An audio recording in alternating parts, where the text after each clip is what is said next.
যদি পায়ের পদচিহ্নের প্রয়োজন হয়, আপনি কোরআন না শুনে কোন উদ্দেশ্য নিয়ে বের হয়ে চলে গেছেন, বাথরুম সেরে ওখান থেকে পকড় পান আর এদিকে আসেন নাই,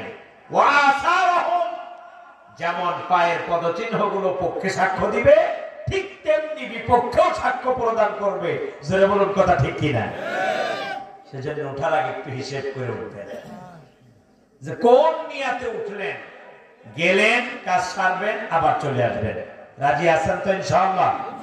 একটু আওয়াজ দিয়ে বলতে হবে, সকলেই কি রাজি আছেন? কে নাই দুহাত তুলে একটু আল্লাহকে দেখান।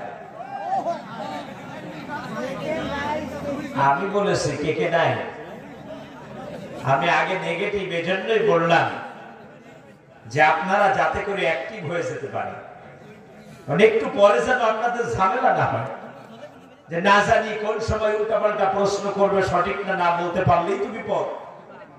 তো সেজন্য আপনাদেরকে আগেই আমি উল্টা ভাবে নেগেটিভ বলে আগে আমার দিকে, অর্থাৎ কোরআনুল কারীমের আলোচনার দিকে মনোনিবেশ করার জন্য একটা সিস্টেম আমি বের করে নিলাম।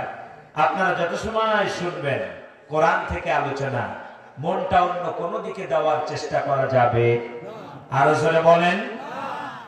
প্রিয় দিদি ভাইরা, তাহলে আমরা বুঝতে পারলাম যে এই মুহূর্তে আমরা এসেছি কোরআন শোনার জন্য। যেমন আমার পায়ের পদচিহ্নগুলো আমার পক্ষে সাক্ষ্য দিবে, ঠিক তেমনি যে যে জায়গায় বসে কোরআন শুনছেন ওই জমিন কিয়ামতের ময়দানে সাক্ষ্য দিবে কার কাছে? ইয়াউমাইযিন তুহাদ্দিসু আখবারাহা।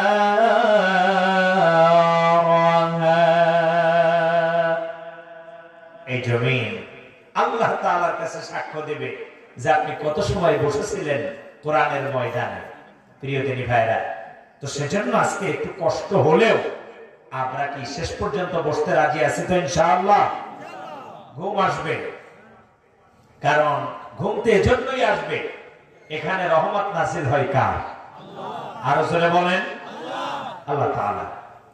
আসুন, আজকে আমি যেখান থেকে আলোচনা করার ইচ্ছা পোষণ করেছি আগেই তেলাওয়াত করে নিতে চাই। তবে হ্যাঁ, আজকের যেখান থেকে আমি আলোচনা করব আপনাদের খুবই সুপরিচিত একটা সূরা, সূরাটির নাম হলো সূরাতুল কসস। কিন্তু আজকের আলোচনা সকলে শুনে এখানে বসতে পারবেন না, মোটামুটি 100% করবেন, এটা সত্য। আজকের আলোচনা সকলে ধৈর্য ধরে শুনতে পারবেন না। আজকের আলোচনা অনলি মাত্র তারাই শুনতে পারবে যারা মুমিন। যারা কি মুমিন? এত আস্তে বললে হবে না। এক কাজ করেন তো, যে যেখানে বসে আছেন পাশের জনকে একটু ঠেলা দেন, ঠেলা দেন, দেন দেন, দিতে হবে। আমি বলছি তো দেন, তার মানে তার ঘুমটা ভেঙে যায়। আজকের আলোচনা সকলে শুনতে পারবে না, অনলি মাত্র শুনতে পারবে কারা? এত আস্তে বললে হবে না, আরো যারা বলেন কারা? যারা মুমিন। মুমিনরা কেন শুনবে? আল্লাহর কোরআন বলছে, ইন্নামাল মুমিনুনা আল্লাযীনা ইযা যুকিরাল্লাহু ওয়াজিলাত কুলুবুহুম ওয়া ইযা তুলিয়াত আলাইহিম আয়াতুহু যাদাতুহুম ঈমানা। আল্লাহ তাআলা বলছেন, যারা মুমিন তারা যখন কোরআনুল কারীমের আলোচনা শুনবে, আয়াতুহু যাদাতুহুম ঈমানা, তাদের শুধু ঈমান বৃদ্ধি পেতে থাকবে। চিৎকার মেরে বলুন আল্লাহু আকবার। আগে আমি আলোচনার সূচনায় দেখতে চাই যে আজকের আলোচনা কয়জন ধৈর্য ধরে শুনতে পারবে। যারা ঈমানদার তারা বসবে, ঘোষণা কার? কারণ তাদের ঈমান বৃদ্ধি হতে থাকবে। এখানে যদি ঢোকে 5% নিয়ে বেরোনোর সময় হয়ে যাবে 100%, করে দিবেন কে? আরো জোরে বলেন। কিন্তু আল্লাহ তাআলা বলছেন বের হবে কারা জানো? যখনই তুমি সূরা কসস থেকে আলোচনা শুরু করবা, এর ভিতরে যারা ঈমানদার না, মুনাফিক, আয়াতুনা বাইয়িনাতিন তা'রিফু ফি ওয়ুজুহিল্লাযিনা কাফারুল মুনকার। যখন তুমি সূরা কসস থেকে আলোচনা শুরু করে দেবে, এক শ্রেণীর মানুষের মেজাজ খারাপ হবে, আর এক শ্রেণীর মানুষ পাশ থেকে বলবে হুজুর রাজনীতি শুরু করছে। পাশ থেকে আর এক শ্রেণীর মানুষ বলবে চলো ঘুম আসতেছে হাঁটি আর আলোচনা শুনি। এই করে তোমাকে যে কোনো মূল্যে এখান থেকে বের করবে। বেরোনোর সময় তাদের চেহারা লাল হবে, কালো হবে, মেজাজ খারাপ হবে, এক পর্যায়ে ওই স্থান থেকেই উঠে চলে যাবে। ঘোষণা কার? ঘোষণা আমার না আল্লাহর? আরো জোরে বলেন। তাহলে আমি একটু দেখতে চাই এখান থেকে কয়জন উঠবেন, কয়জন বসবেন। যারা মুমিন তারা উঠবে না, শুধুমাত্র যারা মুনাফিক তারা উঠবে। মুমিন কে কে দুহাত তুলে একটু আল্লাহকে দেখান। এই হাত তোলে নাই কে কে দেখেন তো? হাত তোলে নাই আমার স্টেজে? আলহামদুলিল্লাহ সবাই হাত তুলছেন, হাত নামান। তার মানে কেউ রাগ করে উঠবে না, এটাই প্রমাণিত হলো নাকি? একটু জোরে বলেন। তবে ওঠার আগে এবার হিসেব কিতাব করে তারপর উঠবেন। আপনাদের এই কুষ্টিয়ায় এক ধরনের প্রশ্ন দেখেছেন যার ভিতরে কি করা যায়? ঢোকা যায় কিন্তু বের হওয়া যায় না। মাছ ঢোকে কিন্তু বের হতে পারে? আল্লাহর জান্নাতে যে একবার ঢুকবে সে কি বের হতে চাইবে? আমরা এখন কোথায়? আল্লাহর জান্নাতে। তা বের হবো কেন? মুমিন তো বের হতে চাবে না। আসুন আমরা এখন আগে তেলাওয়াত শুনে নিতে চাই ইনশাআল্লাহ। এটা কি আমারটা না আরেকটা? আউযু বিল্লাহি মিনাশ শাইতানির রাজীম।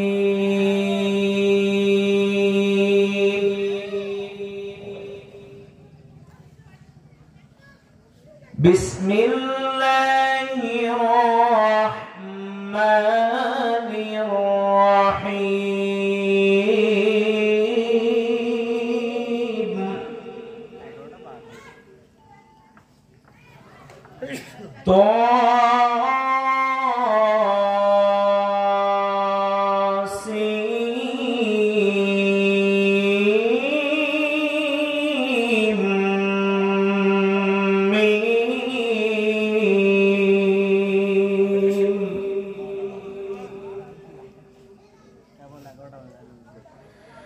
تلك آيات الكتاب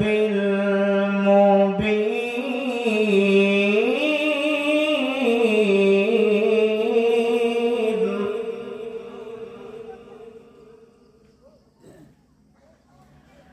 نتلو عليك من نبأ موسى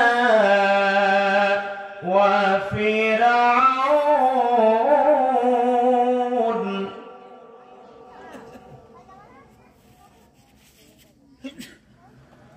نتلو عليك من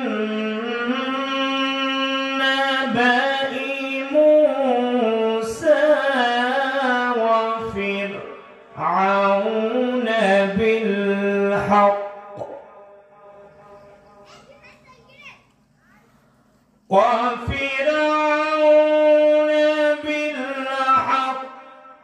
لقوم يؤمنون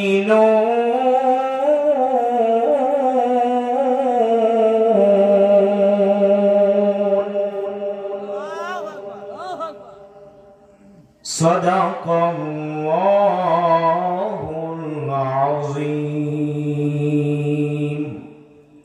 আমি আপনাদের সামনে তেলাওয়াত করেছি কোরআনুল কারীমের 28 নম্বর সূরা। একটু জোরে বলেন ক্রমিক নাম্বার কত? 28। শেষ পর্যন্ত কিন্তু মুখস্থ রাখতে হবে। ক্রমিক নাম্বার কত? 28। সূরার নাম হলো সূরাতুল কসস। সূরাতুল কসস। কসস শব্দের অর্থ হলো কিচ্ছা, কাহিনী, ঘটনা।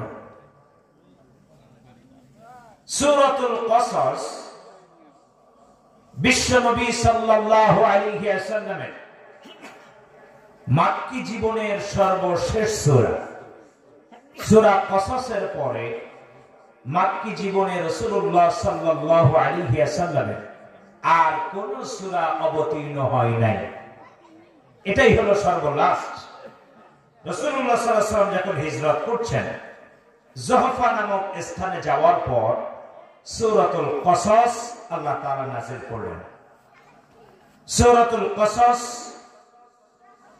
এর আয়াত সংখ্যা হলো 88টি, রুকু সংখ্যা 9টি। আমি আপনাদের সামনে তেলাওয়াত করেছি প্রথম 3টি আয়াত।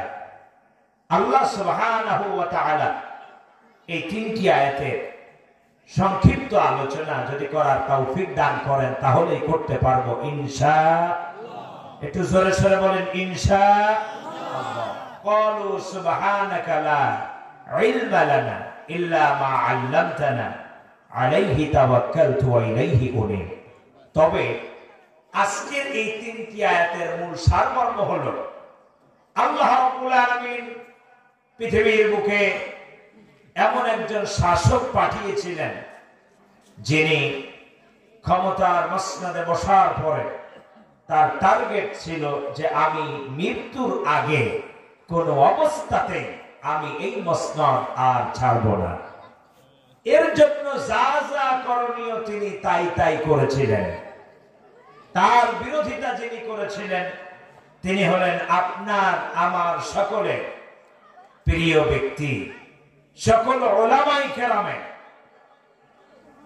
আমরা সকল উলামায়ে কেরাম যার ওয়ারিস তিনি হলেন সাইয়েদনা মূসা কালিমুল্লাহ। আজকে একজন ফেরাউন এবং একজন নবী, তার জীবন আদর্শ নিয়ে আমরা আলোচনা করব ইনশাআল্লাহ। প্রিয় দিনী ভাইরা, সূচনায় আমরা সেই মহান মুনিবের কাছে আশ্রয় প্রার্থনা করছি। একটু জোরে বলেন কার কাছে? আমার সাথে কণ্ঠ ছেড়ে দিয়ে সকলে পড়বেন।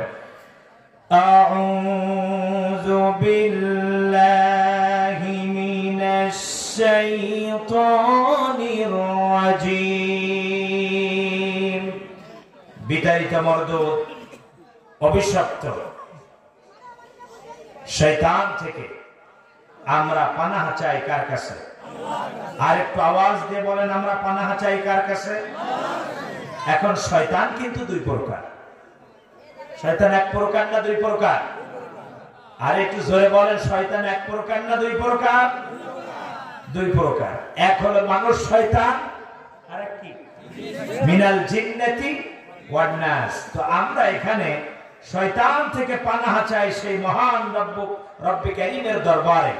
কোন শয়তান? মানুষ শয়তান না জিন শয়তান?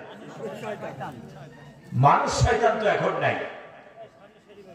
মানুষ শয়তান যেগুলো ছিল সেগুলো অটোমেটিক সব পলায় চলে গেছে। জোরে বলুন কথা ঠিক না বেঠে? 5ই আগস্টের আগে কোরআনের মাহফিলে বাধা দেওয়া হতো। 5ই আগস্টের আগে কোরআন দিয়ে কথা বললে সামনের থেকে মাইক ছিনিয়ে নিয়ে যাওয়া হতো। কিন্তু 5ই আগস্টের পরে আল্লাহর কোরআন দিয়ে কথা বললে অথবা কোরআনের মাহফিল হবে, কারো অনুমতির প্রয়োজনে পর্যন্ত প্রয়োজন হয় না। তার দ্বারাই প্রমাণিত হয়ে যায় মানুষ শয়তান যেগুলো ছিল যেখানে প্রোডাক্ট সেখানেই চলে গেছে। চিৎকার করে বলার কথা ঠিক কিনা? সেজন্য আশ্রয় চাইতে হবে কার কাছে? কোন শয়তান থেকে? আল্লাহ রাব্বুল আলামিন বলছেন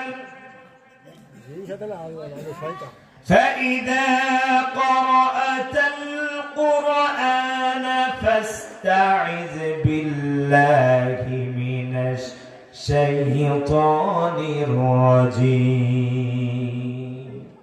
আল্লাহ তাআলা বলেন তোমরা শয়তান থেকে পানাহ চাও কার কাছে? এত আস্তে বললে হবে না, আরো জোরে বলেন কার কাছে? তার মানে জিনদের ভিতরে যখন কোরআনুল কারীম তেলাওয়াত হবে তখন জিন শয়তানেরা জিনদেরকে বাধা দিবে। আর মানুষ যারা তারা যখন কোরআনুল কারীম থেকে আলোচনা শুনবে করবে যারা মানুষ শয়তান, মানুষ শয়তানেরা মানুষদেরকে বাধা দেবে। তার মানে বোঝা গেল যারা এই কোরআনের পথে বাধা হয়ে দাঁড়িয়েছে নিঃসন্দেহে তারা মানুষ হোক আর তারা জিন হোক, তারা অভিশপ্ত। চিৎকার মেরে বলুন কথা ঠিক কিনা? এখন আপনাদের কাছে শুনতে চাই, বাংলাদেশে কি সেই মানুষ শয়তান আছে? এখন আছে না নাই? তবে এদের একটা খাসলাত আছে, কি জানেন? যখন কোরআনুল কারীম থেকে আরবিতে তেলাওয়াত করা হয় ওরা কিছু বলে না। যখনই ব্যাখ্যা বিশ্লেষণ শুরু হয়ে যায় তখনই ওদের মেজাজ খারাপ হয়। এর মানে কি শুনবেন? এর মানে হলো মুহাম্মদ সাল্লাল্লাহু আলাইহি ওয়াসাল্লাম যখন আরবিতে কোরআন তেলাওয়াত করতেন, আবু জাহেল, আবু লাহাব, উতবা, সাইবারা বাধা দিত। তার মানে তারা আরবি, আরো জোরে বলেন, তারা আরবি বুঝতো, এজন্য সাথে সাথে বাধা দিত। আর বাংলাদেশে যত সময় আরবিতে তেলাওয়াত করা হয় কিছু করে না। যেই ওই আয়াত নিয়ে ব্যাখ্যা বিশ্লেষণ শুরু হয় তখনই বলে হুজুর তাফসীর করেন, এ সাইড ও সাইডে যাবেন না। কথা বলেন না কেন? তার মানে এটা আরবি বোঝে না, বাংলা বোঝে। তখন গায়ে লেগেছে। তাহলে ও আরবি বুঝতো, আরবি বোঝার সাথে সাথেই বাধা দিত। তার মানে ওটা ছিল আরাবিয়ান কাফের। আর যেগুলো বাংলায় বললে বাধা দেয় এগুলো হলো টাটকা টাটকা বাংলা কাফের। এটা কি কোনো সন্দেহ আছে? ঠিক তেমনি আল্লাহর শুকরিয়া, আমাদের ইসলামী বিশ্ববিদ্যালয় থানার ভিতরে এই ধরনের মানুষ শয়তান একটাও নাই। আর একটু জোরে বলেন, আছে না নাই? আছে। এজন্য আমি সকলের কাছে আহ্বান করতে চাই, একতাবদ্ধ হয়ে একসাথে এই বাংলাদেশকে আমাদের গড়তে হবে। জোরে বলুন ঠিক কিনা? কারণ এই দেশটা কাদের? আওয়াজ নেই, একটু জোরে বলেন, এই দেশটা কাদের? এদেশের মালিকানা এখন আমাদের। কারণ এখন দেখেন আরেকটা ঠেলাঠেলি শুরু হয়ে গেছে। কে যাবে সামনে ক্ষমতায়? আমার একটা অবস্থা আছে না, স্থায়ী ভাবে ক্ষমতায় যে আর জীবনে নামবো না। ক্ষমতার লোভ যার ভিতরে থাকবে বুঝতে হবে ওটাও শয়তানের উদ্দেশ্য। কারণ শয়তানের একটা খাসলাত ছিল, ক্ষমতায় যে সে আর নামতে চাইলে কোনোদিন বললো আল্লাহ আমাকে ক্ষমতা বাড়ায় না, আল্লাহ 5 সাল দিলে হবে না, 10 সাল। আল্লাহ বললো দিলাম 10 সাল। এরপরে বলছে আল্লাহ 10 সালে হবে না, দাও 15 সাল। আল্লাহ দিল তাই। এরপরে বলতেছে তাও হবে না, 41 সাল। মানুষ বলা শুরু করলো যে এ না মরা পর্যন্ত আর যাবে। আল্লাহ রাব্বুল আলামিন বলছেন ক্বালা রাব্বি ফাআনজিরনি ইলা ইয়াউমি ইউবআসুন। শয়তান আল্লাহর কাছে ক্ষমতা চাইলো, আল্লাহ এই বনি আদম যতদিন আছে ওই পর্যন্ত, ওই কিয়ামত পর্যন্ত তুমি আমাকে অবকাশ দাও, ওই পর্যন্ত আমাকে ক্ষমতা দাও, ওই পর্যন্ত তুমি আমাকে হায়াত দাও। তাহলে যারা একবার ক্ষমতা পেয়ে আল্লাহকে বলে আল্লাহ যতদিন বাঁচবো এর ভিতরে আর আমি ক্ষমতা থেকে নামবো না, বুঝতে হবে ওটাই হলো শয়তানের উত্তরসূরি। কোরআন বলছে। এখন এই আয়াতের সাথে যদি কারো জীবনী মেলে আমার তো কিছু করার নেই। প্রিয় দিনী ভাইরা আমার, আল্লাহ রাব্বুল আলামিন ডাক দিয়ে বললেন ক্ষমতা চাইছিলা, ক্ষমতা দিয়েছি, তুমি কেন ওলামায়ে কেরামদেরকে নিঃশেষ করে দেওয়ার জন্য তাদের উপরে কেন স্টিম রুলার চালাইলা? তুমি ক্ষমতা চাইছিলা, ক্ষমতা দিয়েছি, আলেমদেরকে, নিরপরাধ আলেমদেরকে কেন তুমি হত্যা করলা? এই অপরাধে তোমার মাথা পর্যন্ত তোমার ক্ষমতার মেয়াদ থাকাকালীন ওই পর্যন্ত তোমাকে আর আমি যেতে দেব না, তার আগেই তোমাকে পলান দিয়ে চলে যেতে হবে। কারণ তুমি ক্ষমতা চেয়েছো, আবারও দিয়েছে দীর্ঘ সময়, কিন্তু অপব্যবহার করার কারণে তোমাকে এখন পলানো লাগবে। সেজন্য আমাদের আশ্রয় চাইতে হবে কার কাছে? আর একটু জোরে বলেন, শয়তান থেকে। মানুষ, তাহলে বোঝা গেল মানুষ শয়তান কি এখন আর আছে? এখনো আছে। এখন এই মানুষ শয়তান দমন করতে গেলে দলাদলি আর নয়। যাদের বাংলাদেশ, তারা বাংলাদেশে আছে, আর যাদের জন্য বাংলাদেশ নয়, যে জায়গার প্রোডাক্ট জায়গায় চলে গেছে। কথা বলেন না কেন? আপনি যে জায়গার প্রোডাক্ট, আপনি সেই জায়গায় গেছেন, আর যে যে জায়গার প্রোডাক্ট সেখানেই চলে গেছে। বিভিন্ন জায়গায় আমি আশ্রয় চাইলেও বলতেছে তুমি এখন ডেট এক্সপায়ার মাল, তোমাকে দিয়ে আর কাজ। সেজন্য অনেক জায়গায় সাপ্লাই হতে চাইলেও আর সাপ্লাই বলছে যেখানে আসে ওখানেই পড়ে থাকো, শেষ পর্যন্ত ওখানেই মরো, এছাড়া আর কোনো জায়গা নেই।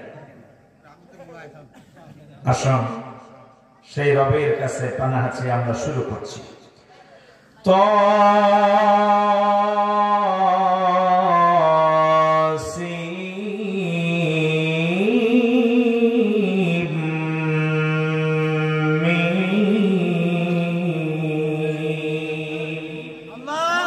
এটাকে বলা হয় হুরুফে মুকাত্তাআত, বিচ্ছিন্নময় বর্ণমালা।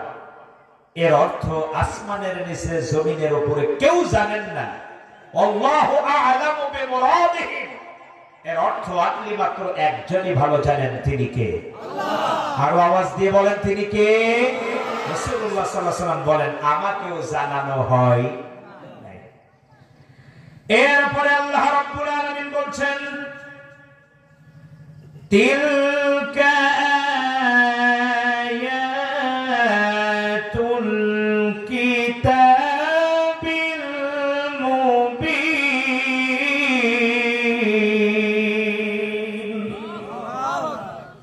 এগুলো হলো সুস্পষ্ট কিতাবের নিদর্শন, আয়াত সমূহ। এখানে আয়াত শব্দের অর্থ হলো চিহ্ন, মুআজিজা, নিদর্শন। আল্লাহ তাআলা বলছেন এগুলো হলো সুস্পষ্ট কিতাবের এক একটা আইন, এক একটা উপদেশ, এক একটা নির্দেশ। কাদের জন্য? একটু আওয়াজ দিয়ে বলেন। আমাদের জন্য। এবার আসেন একটু বোঝার জন্য আপনাদেরকে আমি একটু সাইডে নেই। এই কোরআনের আইন আপনার আমার জন্য যদি একই হয়, তাহলে মুহাম্মদ সাল্লাল্লাহু আলাইহি ওয়াসাল্লামের সময় যা ছিল বর্তমানে ঠিক তাই। যদি বলেন কেমন? আল্লাহর হাবিব রাহমাতাল লিল আলামিনের সময় নামাজ ছিল কয় ওয়াক্ত? আপনার আমার জন্য মনে হয় 10 ওয়াক্ত। 5 ওয়াক্ত কি আছে? বিশ্ব নবী সাল্লাল্লাহু আলাইহি ওয়াসাল্লামের সময় পর্দার যে হুকুম ছিল, এখনো সেই হুকুম বলবৎ আছে না নাই? আছে। রোজা রাসূলুল্লাহ সাল্লাল্লাহু আলাইহি ওয়াসাল্লামের সময় ছিল কয়টা? 30টা। এখন কয়টা? 30টা। যাকাতের বিধান তখন যা ছিল এখনো কি তাই আছে? ওই সময় ওসরের যে আইন ছিল এখনো কি তাই আছে? তার মানে বোঝা গেল কোরআনের আইন আল্লাহর হাবিবের সময় যা ছিল আজও ঠিক তাই আছে। এটা পরিবর্তন আজও হয়, কিয়ামত পর্যন্ত হবে না। আল্লাহ রাব্বুল আলামিন সেজন্যই বললেন তিলকা আয়াতুল কিতাবিল মুবিন। এগুলো হলো সুস্পষ্ট কিতাবের আয়াত। তার মানে আল্লাহর হাবিবের সময় যে সংবিধান ছিল আজও সেই সংবিধান আছে, কিয়ামত পর্যন্ত সেই সংবিধান থাকবে, এর পরিবর্তনের কোনো সুযোগ নাই। প্রিয় দিনী ভাইরা আমার, এখন আপনাদের কাছে আমার প্রশ্ন হলো এই সংবিধানের আইন মুহাম্মদ সাল্লাল্লাহু আলাইহি ওয়াসাল্লামের সময় যা ছিল এখন যদি তাই থাকে, তাহলে রাহমাতাল লিল আলামিন এই কোরআনের আদর্শকে, কোরআনের আইনকে প্রতিষ্ঠা করতে করতে গিয়ে তার উপরে নির্যাতন জুলুম যা যা হয়েছে, আপনার দাওয়াত যদি একই দাওয়াত হয়ে যায়, তাহলে আপনার আমার উপরেও একই নির্যাতন হবে কি হবে না? আর একটু জোরে বলেন। বিশ্বনবী মুহাম্মদুর রাসূলুল্লাহ সাল্লাল্লাহু আলাইহি ওয়াসাল্লাম যখনই কোরআনের আদর্শকে, কোরআনের আইনকে এই সমাজে বাস্তবায়নের জন্য রাহমাতাল লিল আলামিন মক্কার জীবনের 13 বছরের আল্লাহর হাবিব যখন ঘোষণা দিলেন, ওয়া আন্নাহু লাম্মা ক্বামা আবদুল্লাহি ইয়াদউহু কাদু ইয়াকুনুনা আলাইহি লিবাদা। রাসূলুল্লাহ সাল্লাল্লাহু আলাইহি ওয়াসাল্লাম কাবার চত্বরে যখন নামাজে দাঁড়িয়ে গেলেন, পেছনে মুসাল্লি একজন হলো আমাদের আম্মা জান খাদিজাতুল কুবরা রাদিয়াল্লাহু তাআলা আনহা, আরেকজন হলেন সাইয়েদনা আলী রাদিয়াল্লাহু তাআলা আনহু। দুইজন নামাজে দাঁড়িয়ে আছেন, আল্লাহর হাবিব তেলাওয়াত করছেন, ওয়া আন্নাহু লাম্মা ক্বামা আবদুল্লাহ। যখনই বলেছেন ক্বামা আবদুল্লাহ, আবু জাহেল, আবু লাহাব অথবা সাইবারা কোথায় ছিল? সব এসে হাজির, মুগিরা সব এসে হাজির হয়ে গেছে। হাজির হয়ে বলছে, মুহাম্মদ সাল্লাল্লাহু আলাইহি ওয়াসাল্লাম ঘোষণাটা কি দিয়েছে দেখছো? ক্বামা আবদুল্লাহ, আয় আল্লাহ আমি তোমার গোলাম, তোমার গোলাম, তোমার সামনে আমি দাঁড়িয়ে গিয়েছি। চিৎকার করে বলুন আল্লাহু আকবার। আমি তোমার বান্দা, আমি তোমার গোলাম, তোমার সামনে দাঁড়িয়েছি। তুমি ব্যতীত আসমানের নিচে জমিনের উপরে আমার এই মস্তক, আমার এই মাথা আর কারো সামনে নত হবে না। চিৎকার করে বলুন আল্লাহু আকবার। বিশ্বনবী সাল্লাল্লাহু আলাইহি ওয়াসাল্লাম যখন এই ঘোষণা দিলেন, তুমি ব্যতীত এই মাথা কারো সামনে নত হবে না, আবু জাহেল, আবু লাহাব অথবা সাইবা, মুগিরারা বিশ্বনবী সাল্লাল্লাহু আলাইহি ওয়াসাল্লাম রুকু অবস্থায় আল্লাহর হাবিবের গলায় রশি পরানো শুরু করলেন। আল্লাহর হাবিব রাহমাতাল লিল আলামিনের গলায় রশি এমন জোরে টান দিয়েছেন, ফাঁস লেগে রাহমাতাল লিল আলামিনের জিহ্বা মুবারক বেরিয়ে গিয়েছে। আল্লাহর হাবিব রুকু থেকে পড়ে গেলেন। পড়ে যাওয়ার সাথে সাথে 3.5 মণ ওজনের উটের নাড়ি ভুঁড়ি সব রাসূলুল্লাহ সাল্লাল্লাহু আলাইহি ওয়াসাল্লামের মাথার উপরে চাপিয়ে দিয়েছে। আল্লাহর হাবিব মৃত্যু সজ্জায়, জিহ্বা বেরিয়ে গিয়েছে। তার মানে বোঝা গেল এই বাংলার জমিনে যারাই কোরআনের কর্মী আর আল্লাহর সামনে দাঁড়িয়ে বলেছে ক্বামা আবদুল্লাহ, আয় আল্লাহ আমি তোমার গোলাম, তুমি ব্যতীত কারো সামনে মাথা নত করব না। যেমন আল্লাহর হাবিব এই ঘোষণা দেওয়ার পর আল্লাহর হাবিবের গলায় রশি পড়েছিল, ঠিক তেমনি কোরআনের পাখিদেরকেও রাতের অন্ধকারে গলায় রশি লাগিয়ে তাদেরকেও শহীদ করা হয়েছে। চিৎকার করে বলুন কথা ঠিক কিনা? তাহলে বিশ্বনবী সাল্লাল্লাহু আলাইহি ওয়াসাল্লামের গলায় যে কারণে রশি, কোরআনের কর্মী, কোরআনের পাখিদের গলায়ও একই কারণে রশি। জোরে বলুন ঠিক কিনা? অন্য কোনো কারণ না, একটাই মাত্র কারণ। কোরআনের পাখি মরহুম শহীদ আল্লামা দেলাওয়ার হোসাইন সাইদি রহমাতুল্লাহ আলাইহি অপরাধ একটাও নয়, অপরাধ হলো একটা, ওয়ান্নাহু ক্বামা আবদুল্লাহ, আল্লাহ আমি তোমার গোলাম, তুমি সারা এই মস্তক, এই মাথা কারো সামনে নত হবে না। এই অপরাধ এ কারণেই তাকে বিষ প্রয়োগের মাধ্যমে, কারণ হার্টের রোগী আমরা খুব ভালো করে চিনি, কথা বলেন না কেন? এখন বলতে পারেন আল্লাহর হাবিবের রশি আর এই রশি কি এক? এবার আসুন, মনে করেন এই মাউথ স্পিকারে হাত দিয়েছে, আমাকে কারেন্টে ধরে বসছে। সাথে সাথে মাহফিলের সভাপতি সাহেব চিন্তা করবে, খাইছে যেহেতু কারেন্টে ধরে বসছে, কিন্তু বাঁচাইতে হবে। আমাকে যে স্পর্শ করবে তার কি হবে? কারো ধরবে। ভাইজান চিন্তা করবে যে এদেরকে তো বাঁচাইতে হবে, দৌড় দিয়ে এসে যদি সে বা সভাপতি সাহেবকে ধরে, তাকে ধরবে। এভাবে যদি আপনারা এক এক করে আসতে থাকেন, আপনাদের কি হবে? আপনাদেরও ধরবে। ঠিক তেমনি আপনার দাওয়াত কোরআন ভিত্তিক যদি হয়, তাহলে রাসূলুল্লাহ সাল্লাল্লাহু আলাইহি ওয়াসাল্লামের যা যা হয়েছে আপনারও ঠিক তাই তাই হবে। এক চুল কম হবে না, বেশিও হবে না। তার মানে আল্লাহর হাবিবের গলায় যে কারণে রশি, আজকের নিরপরাধ আলেমদের গলায় সেই কারণে রশি, অন্য কোনো কারণ নয়। জোরে বলুন, কথা ঠিক না বেঠিক? প্রিয় দিনী ভাইরা আমার, বিশ্বনবী সাল্লাল্লাহু আলাইহি ওয়াসাল্লাম চোখ থেকে পানি বের হয়ে গেছে, জিহ্বাটা বেরিয়ে গেছে। মুহূর্তের ভিতরে সংবাদ সাইয়েদনা আবু বকর রাদিয়াল্লাহু তাআলা আনহুর কাছে চলে গেছেন। সাইয়েদনা আবু বকর খোলা তরোয়াল নিয়ে দৌড়ায় এসে 14 জন কাফের নেতাকে দেখতে পেলেন। সাইয়েদনা আবু বকর একটাই মাত্র তাকবীর ধরে দিলেন, লিল্লাহি তাকবীর। যে কিনা লিল্লাহি তাকবীর ধরে দিয়েছেন, সাথে সাথে 14 জন কাফের নেতা সব পলায়ে চলে গেছে। চিৎকার মেরে বলুন আল্লাহু আকবার।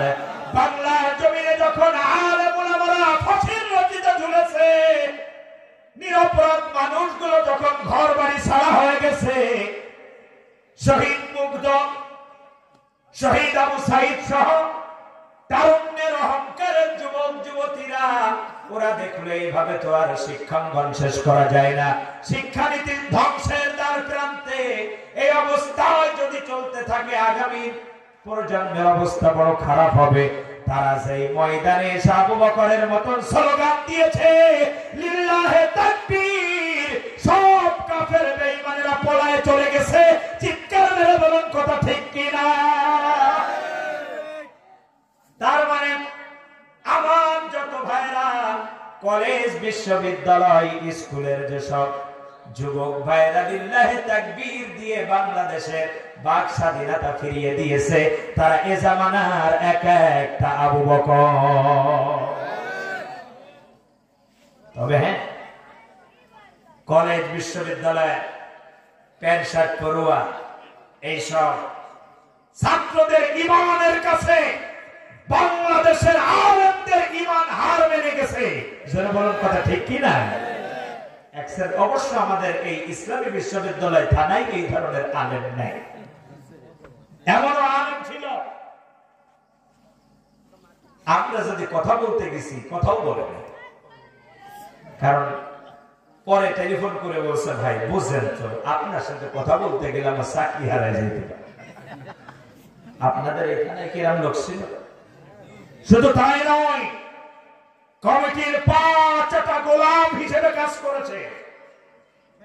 এখানেই শেষ নয়, কোরআনের সত্য কথাটাও তারা বলে নেয়। এরা আলেম ছিল কি ছিল না? আর একটু জোরে বলেন। এই আলেমগুলো আবার মজার বিষয় কি জানেন? যেই না পাল্টি খেয়েছে, এখন বলছে, ভাই আমরা তো আসলে হুকুমের গোলাম ছিলাম, আসলে হৃদয়ের ভিতরে তো আপনাদের কথাগুলোই সবসময় ছিল। আমি দৃঢ় বিশ্বাস যে এই এলাকায় এই ধরনের আলেম নেই। আর একটু জোরে বলেন, আছে না নাই? আর একটু জোরে বলেন, আছে না নাই? এবার আসুন, এখন দেখবেন বসন্তের কোকিলরা এমন ভাবে সামনের জায়গা দখল করছে, যারা মাঠের মুজাহিদ তাদের কোনো অস্তিত্বই থাকতেছে না। এরকম আছে না নাই? আছে। কিন্তু বলবো ভাই, ভালো করে শুনুন, আল্লাহ না করুক পরিবেশ যদি আবারও কোনোদিন খারাপের দিকে যায়, ওরা ঠিকই দেখবেন সবার আগে আবার ওই দিকে দৌড় দেবে।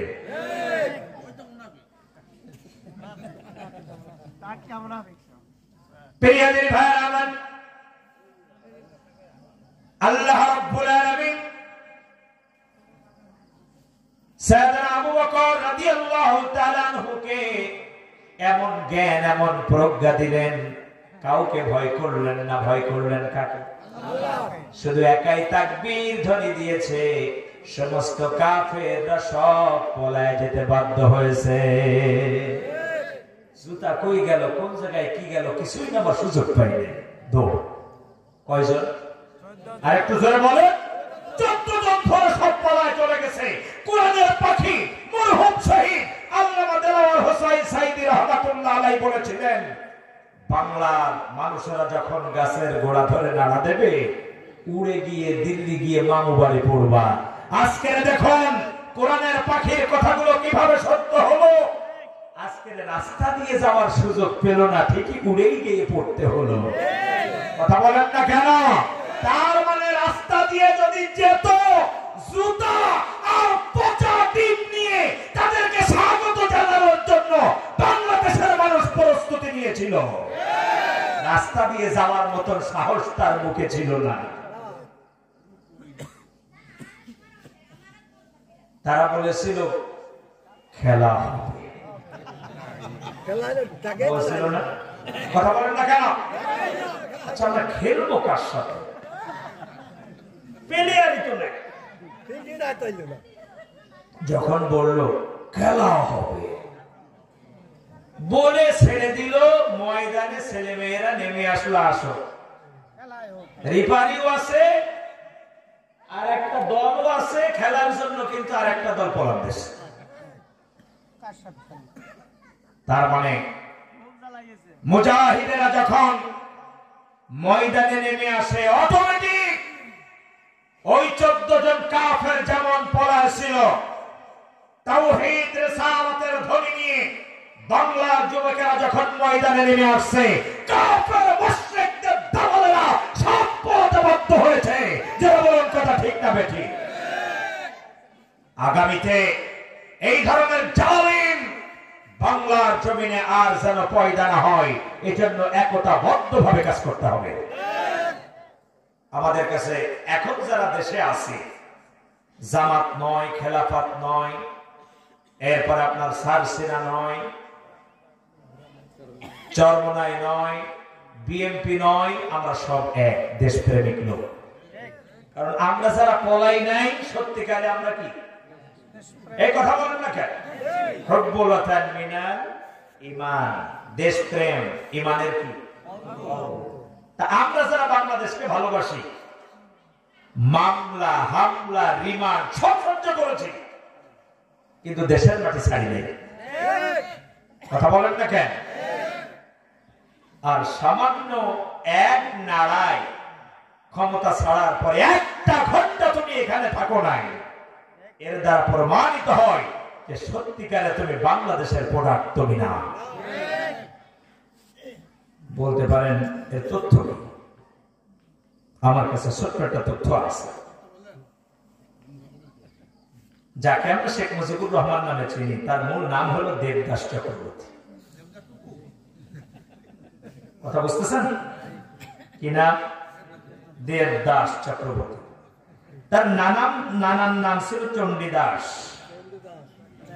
কলিকাতা সিভিল কোর্টের উকিল ছিলেন।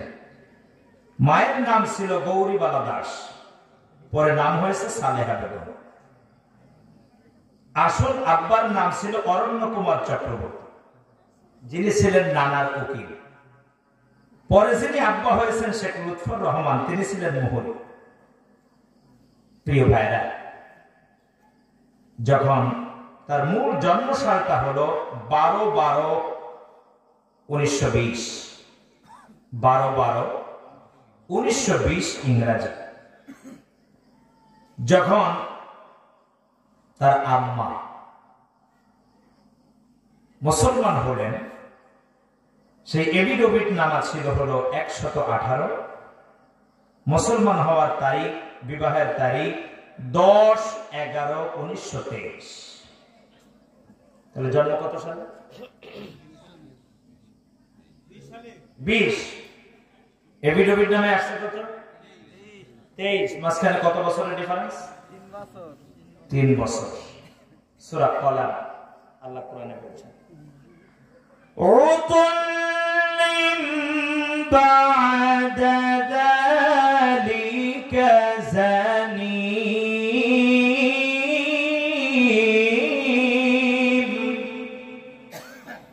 রাসূল একমাত্র কোরআনের পথে বাধা হবে তারা যারা অবৈধ সন্তান। এই তথ্য অনুযায়ী প্রমাণ হয় তার আব্বার সাথে মায়ের বিবাহ আরো 3 বছর আগে তার জন্ম হয়েছে।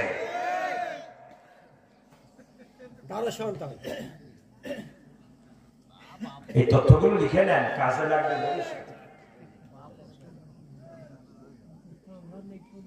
যুবকেরা আমাকে জানায় না, সমস্যা হ্যাঁ, আমি একটু পরে আসতেছি আমার যুবক ভাইদের নেই, আজ আলোচনাটাই তো যুবকদের নেই।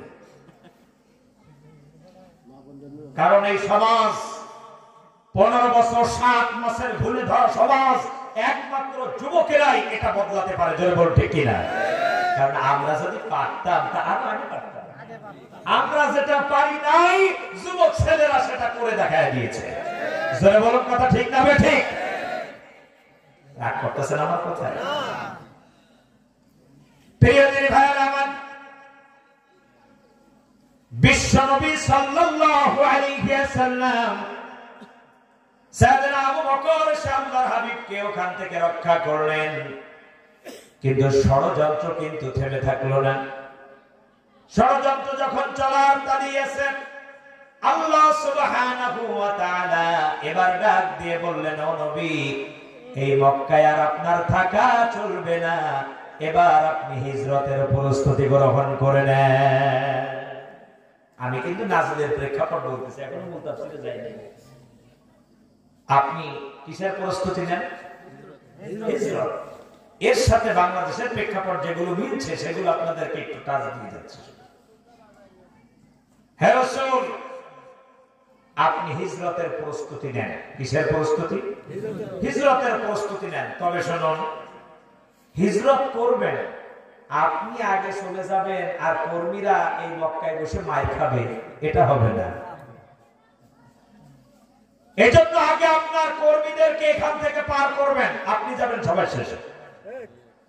আর এমন দেশের দলের প্রধানকে আমরা দেখেছি, তিনি নিজে বাঁচার জন্য আগে চলে গেছে, কর্মীরা তোমরা মাই খাও না, কি হবে ওটা আমার দেখার দরকার নেই। বিশ্বনবী সাল্লাল্লাহু আলাইহি ওয়াসাল্লামকে আল্লাহ তাআলা বলেন, ও নবী, আগে আপনি যেতে পারবেন না, আগে যাবে নেতা না কর্মী? আরে আস্তে বলেন, পাশের জন্য শুনে না ফেলে, একটু জোরে বলেন। ও নবী, আগে যাবে কর্মীরা, তারপরে আপনি হলেন নেতা, আপনি যাবেন। কারণ আপনি নেতা, আপনি যদি চলে যান আপনার কর্মীরা দেখাচ্ছে মাই খাবে। ও নবী, এইটা তো আদর্শ নয়, আপনি যাবেন সবার শেষে। দলবদ্ধভাবে যে যেভাবে পারে সে চলে যান, কিন্তু 2 জন যাবে না। কয়জন? জোরসে বলেন, আরো জোরে।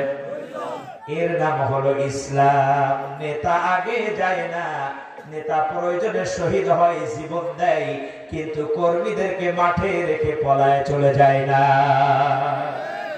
এতদিন কার পেছনে যৌবন নষ্ট করলেন? এখনো আকল একটু ফিরান, একটু জ্ঞানের চক্ষু দিয়ে দেখেন, কার পেছনে যৌবন নষ্ট করেছেন? কার পেছনে স্লোগান দিচ্ছেন? এই বাবুরা কথা বলবেন, এই এরিয়ার ভিতরে কেউ কথা বলবেন না, খবরদার।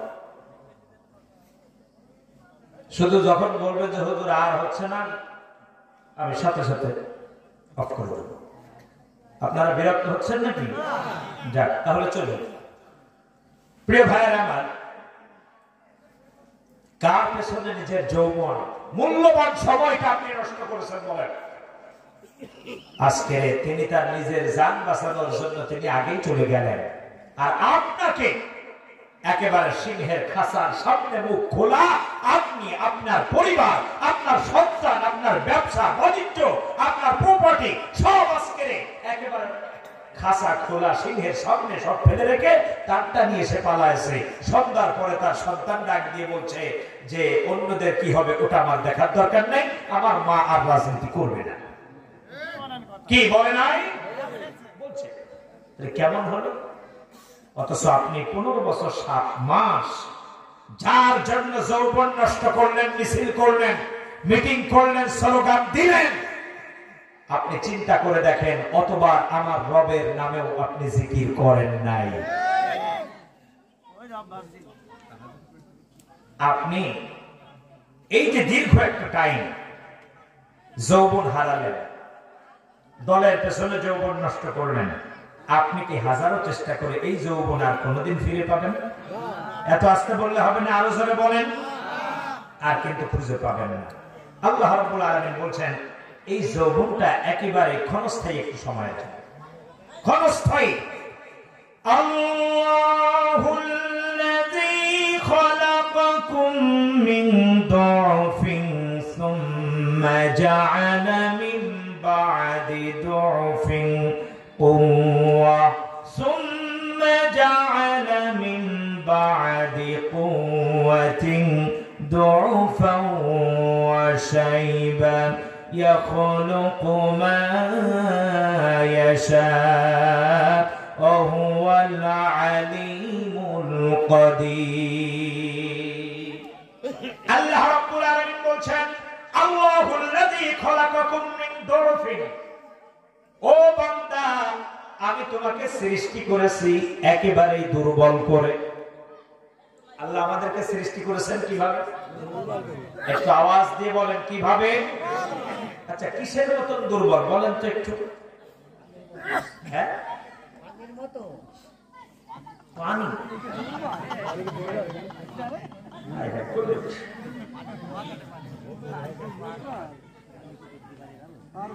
আমরা কিসের মতন দুর্বল হতে পারি একটা উদাহরণ দেন। আমি 12টার উপরে না যাওয়ার চেষ্টা করবো, আপনারা বসেন, বিরক্ত হবে। হ্যাঁ, মাকড়সার বাসা। আচ্ছা, দু একজন বলতেছে আমার দৃষ্টিতে আমরা একটা মুরগির বাচ্চার চাইতেও দুর্বল। আল্লাহ যে বললেন আল্লাহুল্লাযী খালাকাকুম মিন দুরফিন, সূরাতুর রূম আয়াত নম্বর 54, এগুলো নোট করে রাখবেন, কাছে আসবে। আল্লাহ তাআলা বললেন তোমাকে একেবারেই দুর্বল করে পাঠিয়েছে। আমার দৃষ্টিতে একটা মুরগির বাচ্চার চেয়েও, কথা বলেন দুর্বল। বলতে পারেন মুরগির বাচ্চা আমরা দুর্বল না? আপনি এখন 10টা মুরগির বাচ্চা ধরে আনেন বাড়ি থেকে, কার বাড়ি আছে? 10টা মুরগির বাচ্চা আনবেন, আধা কেজি ছোট্ট ছোট্ট যে চাউল, ওটাকে আমরা কি বলি? খুদ। ওই খুদ আনবেন আধা কেজি, আর ওর সাথে সাদা যে ছোট ছোট পাথর ওই মিশাবেন 1 কেজি। আধা কেজি খুদের ভিতরে 1 কেজি সাদা পাথর একসাথে মিশিয়ে এখানে ছড়ায় দেন, আর 10টা বাচ্চা এখানে ছেড়ে দেন, 2 দিনের বাচ্চা। আপনাদের কাছে প্রশ্ন, 10টা বাচ্চা খুদ সব খাবে, পাথর খাবে কয় কেজি? একটু জোরে বলেন। একটাও খাবে না, কিন্তু খুদ একটাও। এখন বলুন তো এই বাচ্চার বয়স কত? 2 দিন। এবার দেখুন 2 দিনের বাচ্চা একটাও পাথর খায় না, সে তার খাদ্য টেনে খায়। এখানে আমরা যারা বসে আছি 2.5 বছর বয়সে যেও আমি কোনোদিন মাটি খাই নাই, একজন হাত তুলে বলেন। বলতে পারবেন কেউ? যে আমার বয়স যখন 2.5 বছর, 2 বছর, তখন আমি মাটি খাইনি। শুধু তাই না, আরেকটু নিচে যান, দেখবেন মা দেখা গেল বাথরুমের পটে বাচ্চাকে বসায় দিয়ে গেছে, আব্বু তুমি বাথরুম করো, আমি রান্নাঘর থেকে আসছি। মা এসে দেখে শুধু বাচ্চা বাথরুমই করে নেই, বাথরুম করার পর নিজের হাত দিয়ে সেই বাথরুম চটকাচ্ছে। এরম নজির আছে না নাই? শুধু তাই না, এই যে শীত শীত করতেছে, চিন্তা করতেছে আব্বার আর মেরিল কিনার দরকার কি, একটু মুখেও মাখি। এরম ইতিহাস আছে না নাই? 2.5 বছরের বাচ্চা কোনটা তার মল আর কোনটা খারাপ, কোনটা ভালো, এটা এখনো বোঝে না। একটা মুরগির 2 দিনের বাচ্চা তার খাবার চিনে খেতে পারে। এটাই বলেছে আল্লাহ তাআলা আল্লাহুল্লাযী খালাকাকুম মিন দুরফিন, আমি তোমাকে একেবারে দুর্বল করে সৃষ্টি করেছি। এরপরে আল্লাহ তাআলা বলছেন সুম্মা জাআলা মিন বা'দি দু'ফিন কুওয়া। ও বান্দা, আমি তোমার এই দুর্বলতা দূর করে দিলাম, তোমার মাঝে আমি কুওয়াত দান করে দিলাম। কুওয়া মানে হলো যৌবন। কুওয়া মানে কি? যৌবন, শক্তি, যৌবন। তার মানে দুর্বলতা দূর হয়ে গেল, যৌবন দিলেন, শক্তি দিলেন। এই শক্তির সময় আল্লাহ বলে দিলেন তোমার কাজ হলো শক্তি যেটা দিয়েছি এটা দিয়ে ইসলাম পন্থীদেরকে শেষ করে দেবা, এজন্যই শক্তি দিলাম। এজন্য কি আল্লাহ শক্তি দিয়েছেন? আর একটু জোরে বলেন। তোমাকে আমি যৌবন দিয়েছি, উদ্দেশ্য একটাই, তুমি এই যৌবনে ইবাদত করবে কার? এত আস্তে বললে হবে না, আরো জোরে বলেন কার? অথচ আজকে আমাদের এই যৌবনে এই শক্তির সময় কারো ঘের দখল করেছি, কারো বাড়ি দখল করেছি, কারো নামে মিথ্যা মামলা দিয়েছি, কাউকে আমি এলাকার থেকে বের করে দিয়েছি। জোরে বলেন কথা ঠিক কিনা? আরে এই যৌবনের হিসাব আল্লাহ চাইবেন না? তখন কি করবেন? এই যৌবনে পদার্পণ করার সাথে সাথে আরেকটা, যারা পিতা হয়েছেন তারা একটা কাজ করবেন, ছেলে মেয়েদেরকে বিবাহ দেবেন না।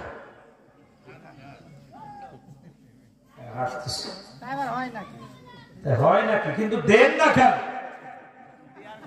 আমার কাছে এলাকার যুবক ভাইয়ের আবদার করেছে, হুজুর আমাদের বিয়ের বয়স হয়ে গেছে কিন্তু আমাদের আব্বা আম্মা বুঝতেছে না। কেন? আমাদের একটা সমস্যা কি জানেন? যে তুমি আরো ভালো আয় করো তারপরে বিয়ে করো। আচ্ছা, রিজিকের মালিক কি ও নাকি? রিজিকের ফয়সালা কে করে? আল্লাহ।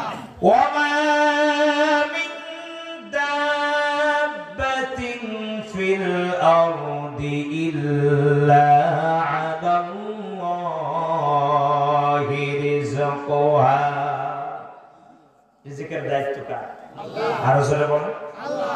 সেজন্য এখানে যারা পিতা হয়েছেন, ছেলে মেয়ে নাবালক নাবালিকা থেকে সাবালক সাবালিকা হয়ে গেছে, অবশ্যই তারা জিনার ভিতরে জড়ানোর আগে তাদেরকে বিবাহ দিয়ে দিবেন। রাজি আছেন? আরে এত আস্তে বললে হবে না, আরো জোরে বলেন রাজি আছেন? সরকারি বিধান আপনি তাই দেন, 18 আর 21 তাই দেন। যে ভাইরা আমার কাছে চিঠি লিখেছে তাদের মিনিমাম বয়স সব 25 হবে।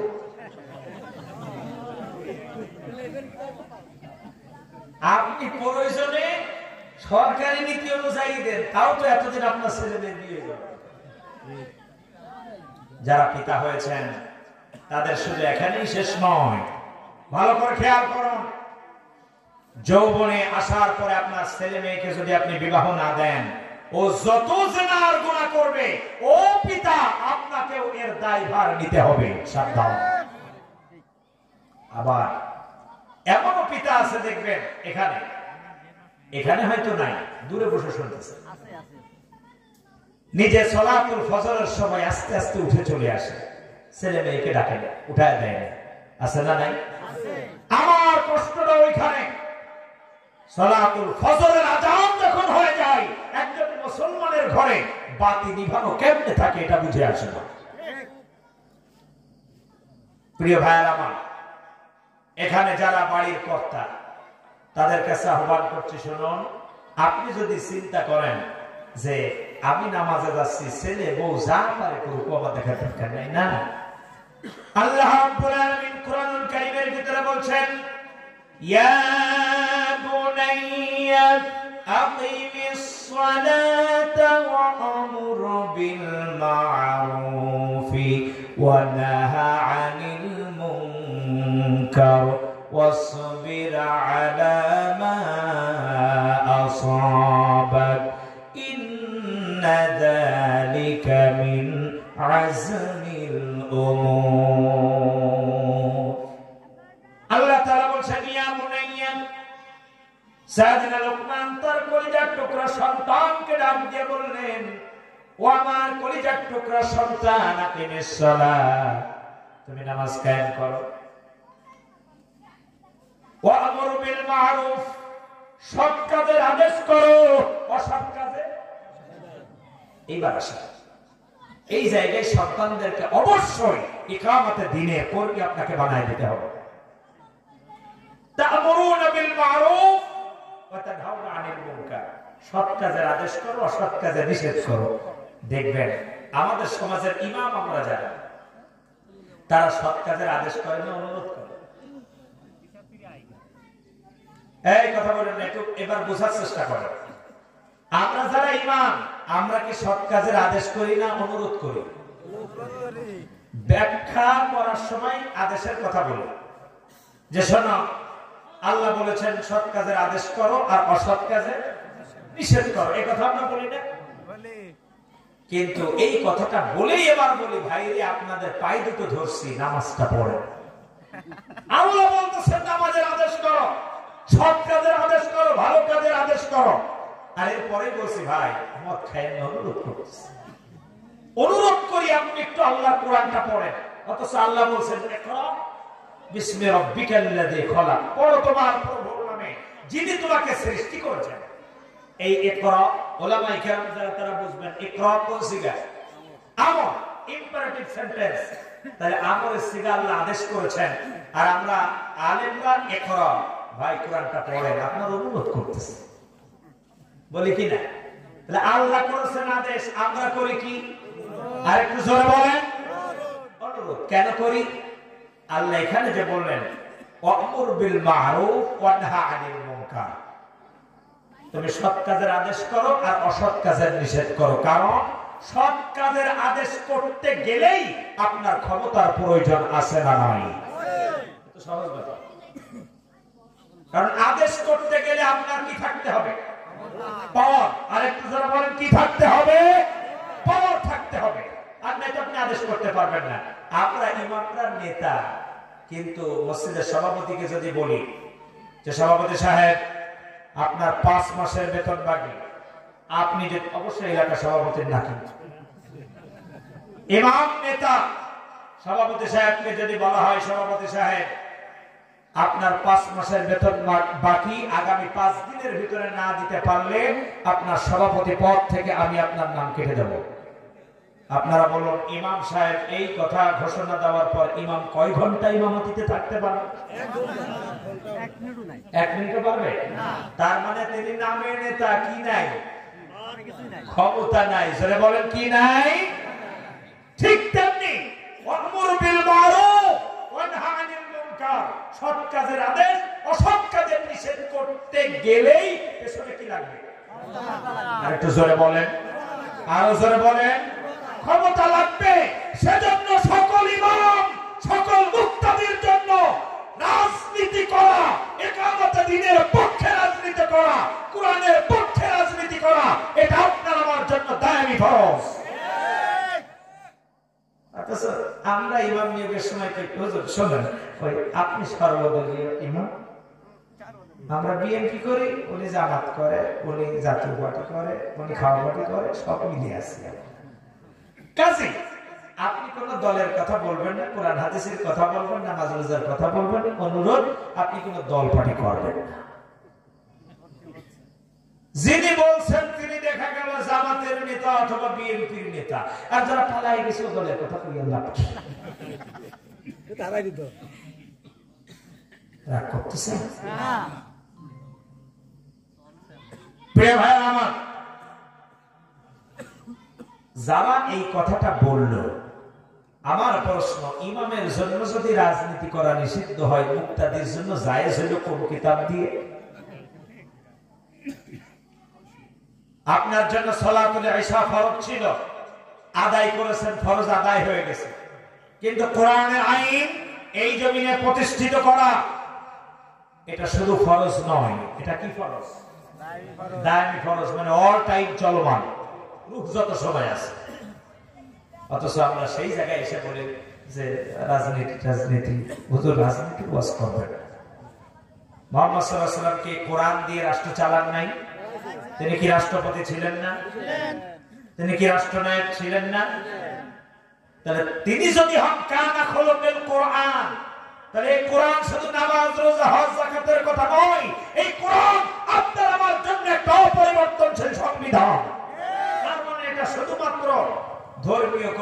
কেতাব নয়, এটা রাজনীতির কেতাব।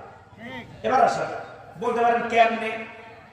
ধর্মীয় কেতাব যদি হতো তাহলে এখানে সব মুসলমানদের কথা বলে থাকে। শুধু কি মুসলমানদের কথা আছে না? আল্লাহ কি বলছেন? শাহরু রমাদানাল্লাযী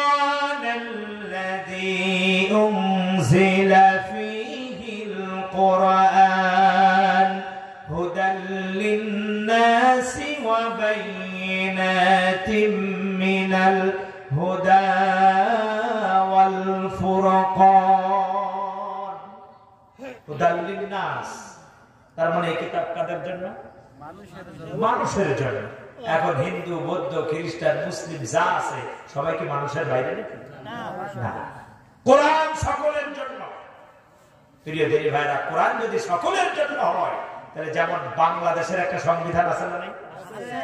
আপনি সংবিধানের পক্ষে থাকেন আর বিপক্ষে থাকেন, এর আইন মানতে আপনি কি বাধ্য। ঠিক তেমনি কোরআন সকলের জন্য, আল্লাহ সকলের জন্য, মুহাম্মদ সাল্লাল্লাহু আলাইহি ওয়াসাল্লাম সকলের জন্য। এটা যদি কোন ধর্মীয় কোন গ্রন্থ হতো তাহলে এক পক্ষের কথা থাকতো, আছে দেশের কথা, সকলের কথা। এর দ্বারা প্রমাণিত হয় আল্লাহর কোরআন কোন ধর্মীয় কিতাব নয়, এটা রাষ্ট্র চালানোর একটা শ্রেষ্ঠ সংবিধান। আপনাকে রাজনীতি কোরআনের পক্ষে করতে হবে। তাহলে সন্তানকে আপনি কি বলবেন? ওয়া'মুর বিল মা'রুফ ওয়া নাহি আনিল মুনকার। সৎ কাজের আদেশ দাও, অসৎ কাজে বাধা দাও। তাহলে এখন সৎ কাজের আদেশ করতে গেলে সন্তানকে অবশ্যই রাজনীতির ভিতরে আপনাকে দিতে হবে। কথা কি বুঝে আসছে? এবার আসেন, কোন রাজনীতিতে আপনি দিবেন? ভালো করে খেয়াল করেন কিন্তু কথাগুলো। আমি আর অল্প একটু সময় কথা বলবো, বেশি বলবো না, শুনে খুব খেয়াল। সন্তানকে যে আপনি রাজনীতিতে দেবেন, কোন রাজনীতিতে?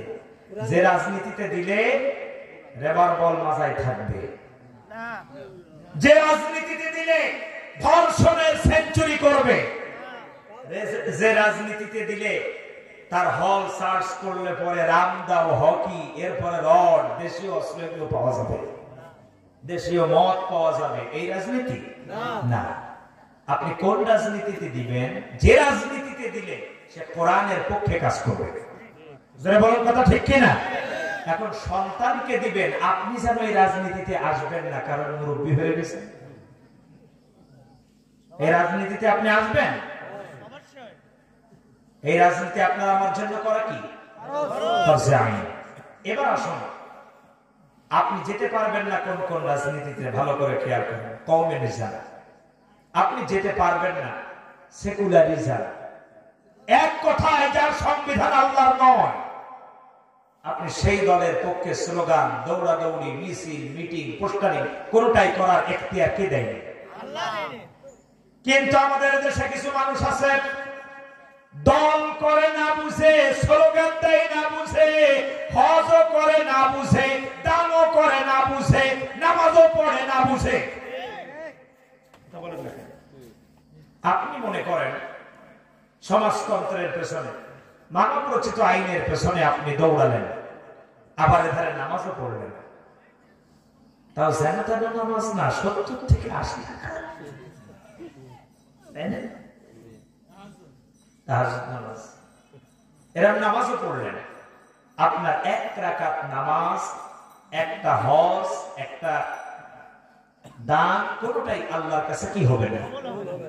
আল্লাহ রাব্বুল আলামিন বলছেন, আল্লাযীনা কাফারু ওয়া সাদ্দু আন সাবিলিল্লাহি আযাল্লা আমালাহুম।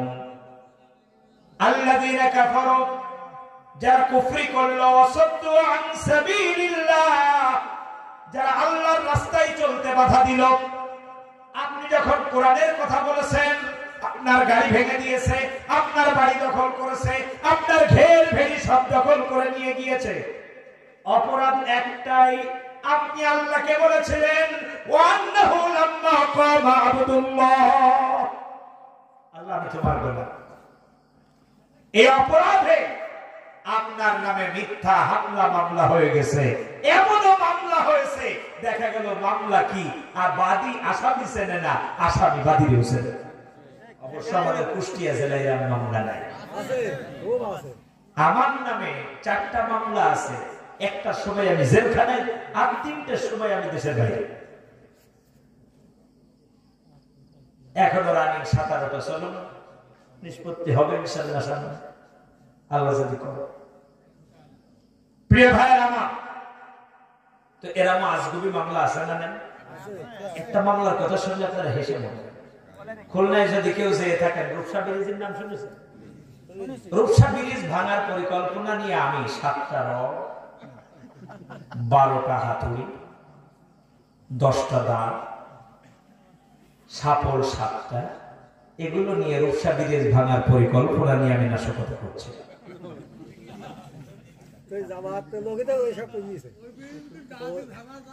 মজার বিষয় হলো মামলা চলতেছে সেই 16 সাল থেকে আজও চলমান।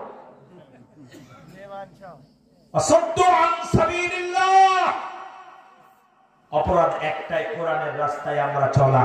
আর আমাদেরকে যারা বাধা দিয়েছে, আল্লাহ বলছেন আদাল্লা আমালহুম, তাদের জীবনের সমস্ত আমল আমি আল্লাহ বরবাদ করে দিলাম।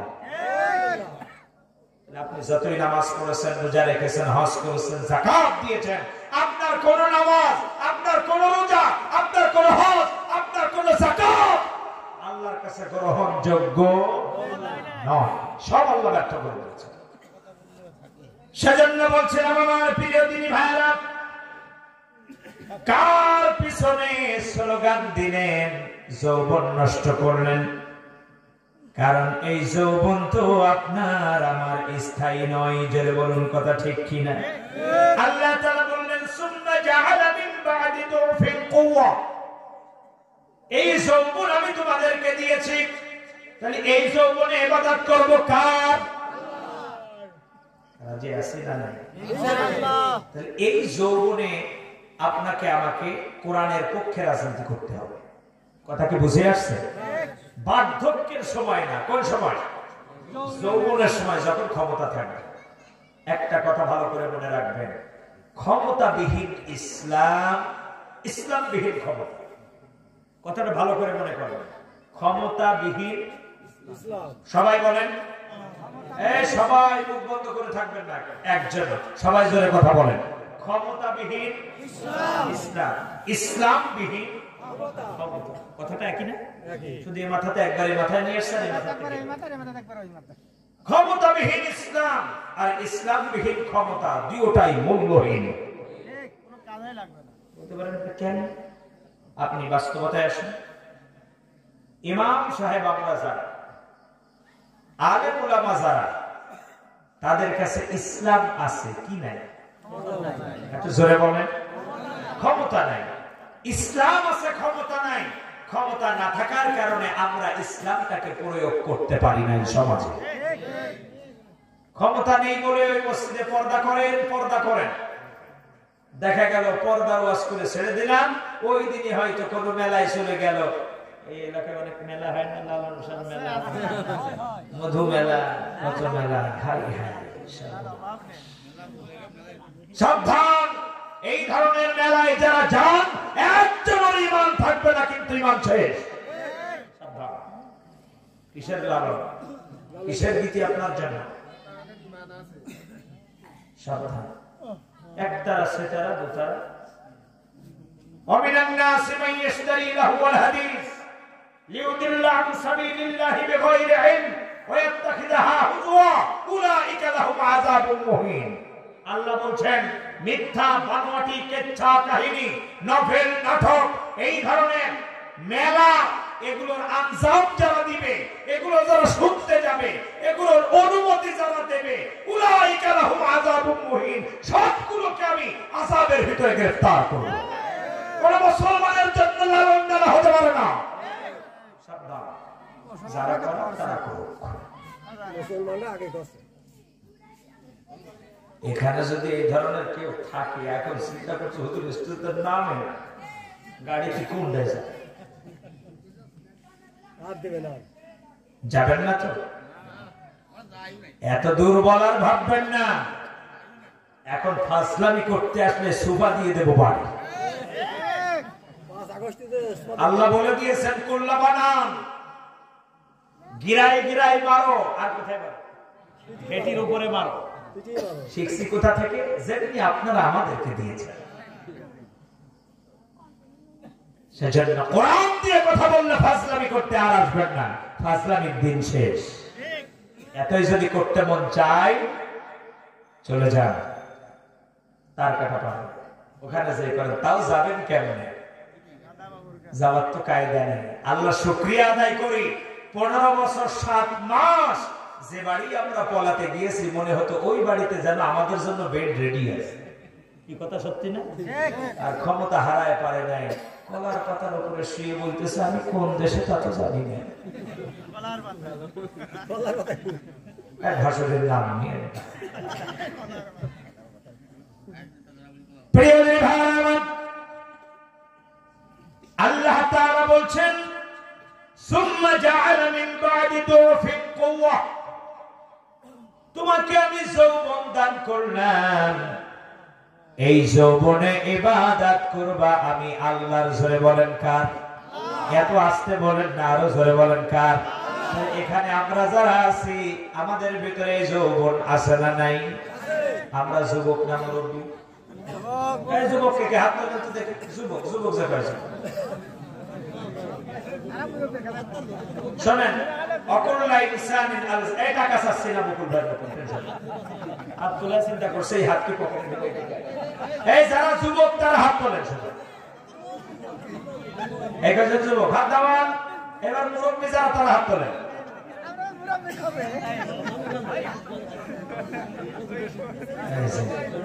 হাত নামা। এই অনেক যুবকেরা মুরব্বীদের হাত দেখে হাসতেছেন, তাই না? একটা দিন কি আমরা মুরব্বী হব না? আমরা যখন বুড়ো হব চামড়া হবে ঢিল ঢিল ঢিল, এসব দেখে নাতিরা সব হাসবে যে খিল খিল। হাই আমরা যখন বুড়ো হব চামড়া হবে ঢিল ঢিল। যেটা বলুন ঠিক না? আজকে আমরা যারা হাসতেছি আমরা ওই দিনের অপেক্ষায় থাকি যদি বেঁচে থাকি। প্রিয় ভাই আমার, এবার আসেন যারা মুরব্বীর পক্ষে হাত তুলেছিলেন যে আমার মুরব্বী, তার একটু হাত তোলেন আর একবার। আমি মুরব্বীদের দেখতে চাচ্ছি। হ্যাঁ, মুরব্বী কয়জন? হাত নামাবেন না। এবার আসেন, এখনো যারা মাঠে কাজ করেন, সাইকেল চালান, দৌড়াদৌড়ি করতে পারেন, কোদাল কুপাইতে পারেন, তারা হাত নামান। যারা পারেন না তারা হাত উঁচু করে রাখেন।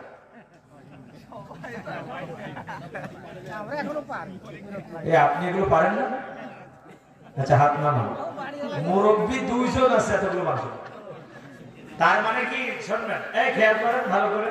তার মানে হলো যারা বয়স 30 কিন্তু একতলা উঠে পারে না, আর পারে না, হাফসায় গেছে, এটা বলবো। আর যার বয়স 80 এখনো দৌড়ায় ময়দানে, সাইকেল চালায়, গাছে ওঠে, সুপারি পাড়ে, কুদাল কুপায়, মাঠে কাজ করতে পারে, হাফসাই না, সে তো যুবক। কথা বলেন না কেন? তাহলে এই কাজ যারা আমরা এখনো করতে পারি তারা যদি যুবক হই, এখন যুবককে কে হাত তুলে আল্লাহকে দেখান। এইবার সবাই তো যুবক, সবাই যুবক না? কথা বলেন না কেন? সবাই যুবক। তাহলে এখানে যারা যুবকেরা বিবাহ করেছেন আর যে যুবকেরা এখনো বিবাহ করে নাই, এই যুবকদের দায়িত্ব কি? তাদেরকে দোয়া করে লাভ, তাদের বিয়ে দিয়া, এর নাম হল সর্বোচ্চ দোয়া। কথা বলেন না কেন? তাহলে যাদের ছেলে মেয়ে সাবালক সাবালিকা হয়ে গেছে, দ্রুত তাদেরকে কি করবেন? ফয়সালা রিজিকের কে করবে? আল্লাহ। শুধু বিয়ে দিলে হবে না, তাদেরকে কি করতে হবে? নামাজি বানাতে হবে। আর না হয়তো পিতা মাতারা কিন্তু সব ধরা খেয়ে যাবে। এবার আসুন, নামাজ পড়লেন, পর্দায় রাখলেন না, সাবধান। অনেক আল্লাহর বান্দারা এখানে আছেন, নিজে নামাজ পড়েন, নিজে পর্দা মেনটেন করেন। আর আমাদের দেশের একটা ফর্মালিটি হয়ে গেছে কি জানেন? কি কিছু বলবেন আপনি?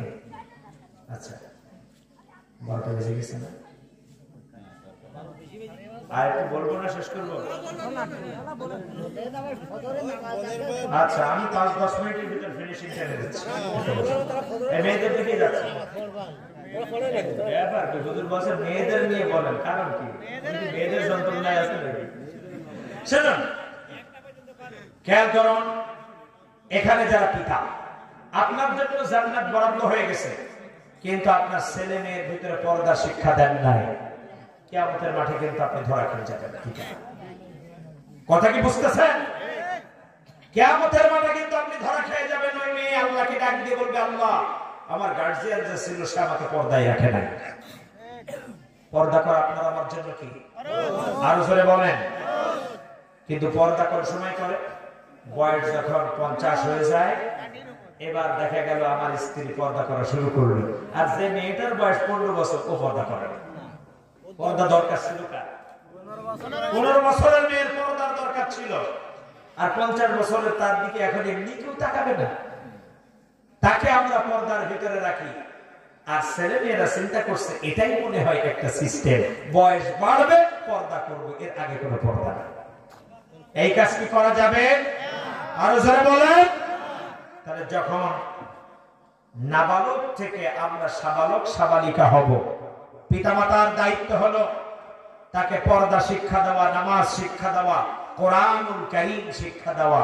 এই কাজটা কাদের? আর একটু জোরে বলেন, এই কাজ কাদের? এবার আসুন, আল্লাহ তাআলা বলছেন যে এই যৌবন থেকে আবার তোমাদেরকে কি করব শোনো। সুম্মা জাআলা মিন বা'দি কুওয়াতিন দু'ফাও ওয়া শাইবা। আল্লাহ তাআলা বলছেন একটা সময় তোমাদেরকে ওই যৌবন থেকে, ওই শক্তি থেকে আবার তোমাকে আমি দুর্বল করে দেব। তাহলে দুর্বলতা কয়টা? এত আস্তে বললে হবে না, আরো জোরে বলেন কয়টা? 2টা। সবলতা 1টা। তাহলে এই যৌবনের সময় আমরা স্লোগান দিয়েছি, আমি অমুক নেতার আদর্শের সৈনিক, অমুক ভাইয়ের আদর্শ এই জমিনে প্রতিষ্ঠিত করতেই হবে। যৌবনে আমার কাম কি এটা ছিল? আরো জোরে বলেন। বরং আমার কাজ কি ছিল? আল্লাহ তাআলা বলছেন, তিলকা আয়াতুল কিতাবিল মুবিন। আল্লাহু আকবার। এই কাজটি ছিল রাসূলুল্লাহ সাল্লাল্লাহু আলাইহি ওয়াসাল্লামকে আল্লাহ তাআলা বললেন, ও নবী, আপনি আগে যাবেন না। আগে কে যাবে? আরো জোরে বলেন। আগে কর্মী, তারপর নেতা। আপনার সাথে 2 জনকে রাখেন, একজনকে আবু বকর আর একজন আলী, এই 2 জনকে রাখেন, আর বাদ বাকিদেরকে আপনি পাঠান দেন। আপনি যেন আগে যান না, এটা কিন্তু ইসলামের সিস্টেম না।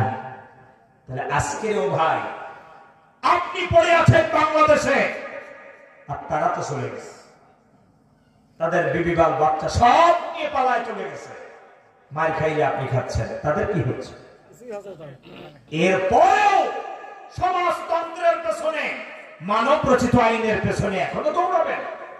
নিজেও দৌড়াচ্ছেন, ছেলেকেও দৌড়ানির ভিতরে রেখেছেন। কেন? নিজে আজকের কোরআনের কর্মী হয়ে যাও, সন্তানকেও কোরআনের কর্মী আপনি বানিয়ে দেন। জোরে বলেন রাজি আছেন না নাই? তাহলে ইমান আমল কাজে আসবে, নামাজও পড়বেন, ধর্ম নিরপেক্ষ মতবাদের পেছনে স্লোগানও দিবেন। আল্লাহ বলছেন, ওয়াসাদ্দু আন সাবিলিল্লাহি আদাল্লা আ'মালা। তাদের সব আমল আমি আল্লাহ ব্যর্থ করে দিলাম। মানে এই মানুষগুলো আসলে হলো নিরীহ। আসলে কি? আমি আগেই বলেছি না, এরা নামাজও পড়েছে না বুঝে, দলও পড়েছে না বুঝে।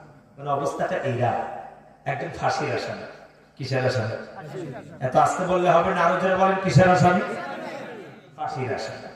এই ফাঁসির আসামি আপনার ফেরোয়ারি আসামি হয়ে গেছে, মালকরুফ হয়ে গেছে, সব হয়ে গেছে। বেচারা এখন কি করবে? রাতের অন্ধকারে চলে গেছে উকিলের কাছে। খেয়াল করেন কথাটা, উকিলকে যে বলছে যে স্যার সত্যিকারে মার্ডার আমি করেছি।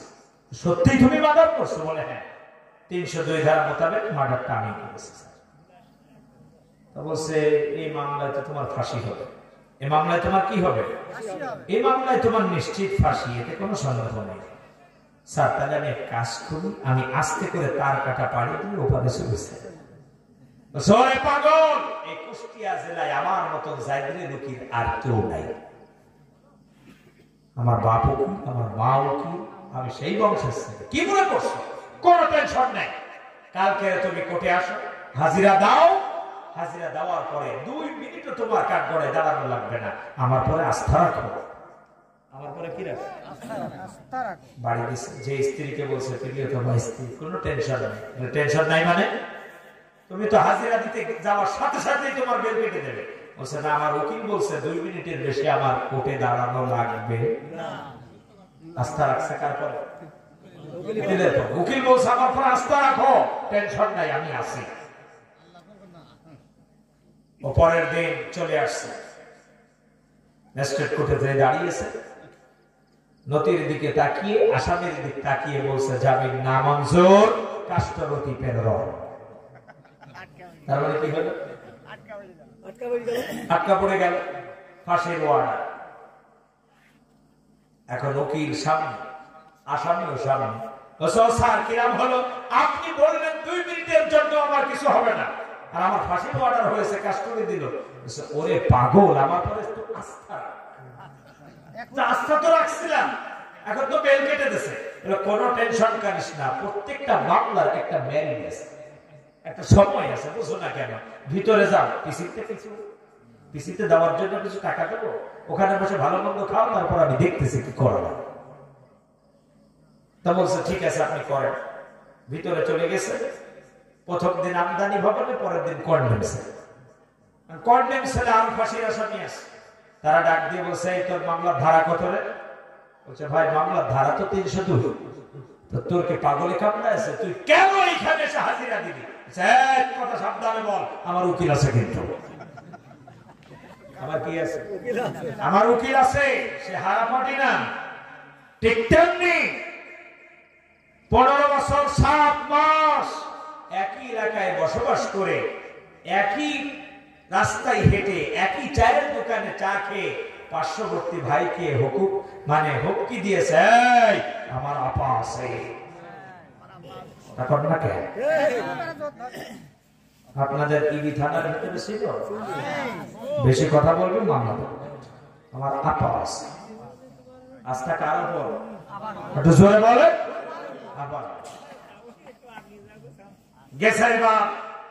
ভিতরে যাওয়ার পরে ফাঁসির আসামিরা যেই কথা বলছে, বলছে চুপ কর, আমার উকিল আছে, আমার কিচ্ছু হবে না।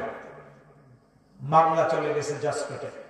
জজ সাহেব বলছে জামিন নামঞ্জুর, ম্যাজিস্ট্রেট কোর্টের রায় বহাল থাকবে। তার মানে কি? জোরে বলেন। এখন যেই না আসামি নিয়ে যাচ্ছে, উকিল সামনে বলছে স্যার কি হবে সামনে? ওরে কোনো টেনশন নাই, আমার পরে আস্থা রাখ, আমি হাইকোর্টে যাচ্ছি তোর পক্ষে, আমার পরে আস্থা রাখ, তোর কিচ্ছু হবে না। ঠিক তেমনি বলেছিল টেনশন করো না, আমি যতদিন বাঁচবো ক্ষমতা আমার কাছ থেকে কেউ নিতে পারবে না। আস্থা রাখ।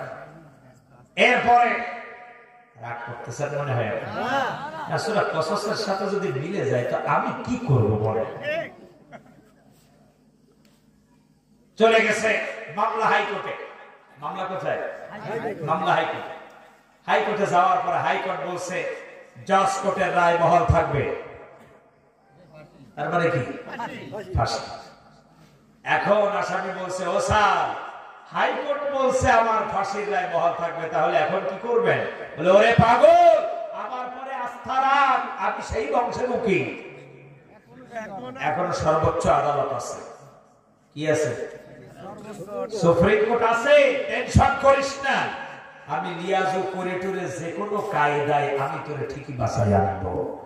এর জন্য যত ষড়যন্ত্র করা লাগে আমি সব করব। আজকের দেখুন গেছে পরে, এরপরে বলছে আমি এখন পদত্যাগ করি নাই। পাশের বাড়ির চণ্ডীদাসের সাথে যদি বউ চলে যায় ও কি আর পদত্যাগ নামা লাগে?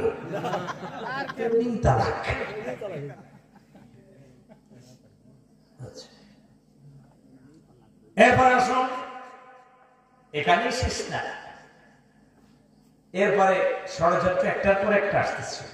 এরপরে আসলো কি, অমুসলিমদের পূজার সময় একটা ষড়যন্ত্র। আপনারা তো কিছুই জানেন না। এখানে যারা দায়িত্বশীল আছে দেশের বর্তমান, তারা জানতেছে যে এটা ঠেকায় রাখতে কি লাগতেছে। বর্তমান আছে ইসকনের কাঁধের উপরে ভর করেছে, যারা বলুন ঠিক কিনা। এই ধরনের যতই ষড়যন্ত্র করুক, হাজারো ষড়যন্ত্র করে বাংলাদেশের তাওহীদি জনগণকে আর নিস্তব্ধ করা সম্ভব হবে না। যারা বলুন কথা ঠিক না বেঠিক? প্রিয় ভাইয়েরা আমার, শেষ পর্যন্ত এবার চলে গেছে সুপ্রিম কোর্টে। সুপ্রিম কোর্টের বেঞ্চ বলছে হাইকোর্টের রায় বহাল শুধু নয়, বহাল তো থাকবেই, যত দ্রুত সম্ভব ফাঁসির রশিতে ঝুলিয়ে মৃত্যুদণ্ড কার্যকর করার অনুমতি দেওয়া হবে, আদেশ করা হবে।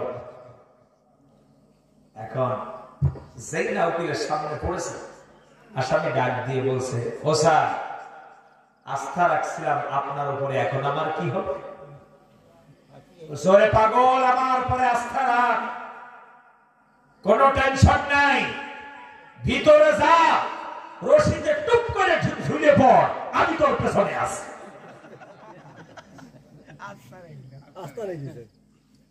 ভিতরে যা, রশিতে টুপ করে ঝুলে পড়, আমি তোর পিছনে আছি।